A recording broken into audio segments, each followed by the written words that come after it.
এ আমার নতুন গাড়ি। আরে ওই রাকিব, তুই কার গাড়ির সামনে দাঁড়িয়ে আছো? আরে কারো গাড়ির সামনে দাঁড়িয়ে আছি না, এটা আমার বাবা নতুন নিয়েছে। কি তোর বাবা নতুন গাড়ি নিয়েছে, আমাদেরকে ঘুরাবি? আরে তোমাদেরকে বসাবো না, তোমরা গাড়ি নোংরা করে দিবে।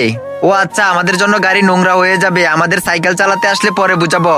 হ্যাঁ হ্যাঁ, লাগবে না, যাও যাও। হ্যাঁ হ্যাঁ, যাইতেছি।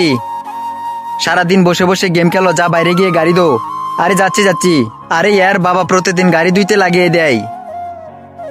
ওই স্বামী এখন পর্যন্ত কাউকে গাড়িতে ঘুরতে দেখিনি, শুধু দুইটাই দেখছি। বাঘ হই। আরে নালায়ক, নতুন গাড়িতে ঘুরতে বসে আছে, গিয়ে বাঘা এদেরকে। হ্যাঁ যাচ্ছি যাচ্ছি। এই কাকা গাড়ি কত নিয়েছে? পুরো 25 লাখ। ওই দেখো, আমি বাবার গাড়ির চাবি নিয়ে আইছি। আরে তোর বাবা তোকে গাড়ির চাবি দিয়েছে? ওই দেখো, এটা দিয়ে লাইটও জ্বালানো যায়। চলো চলো, তোমাদেরকে ঘুরিয়ে নিয়ে আসি। আজকে দেখবো শয়তানকে হারিয়ে কে কে আল্লাহকে ভালোবাসে। যারা আল্লাহকে ভালোবাসো তারা ভিডিওটিতে একটি লাইক এবং চ্যানেলটি সাবস্ক্রাইব করে যাও। আর যারা শয়তানকে ভালোবাসো তারা লাইক সাবস্ক্রাইব কিছুই করতে হবে না। হ্যাঁ চলো চলো, সবাই বসেছো? চালাবো।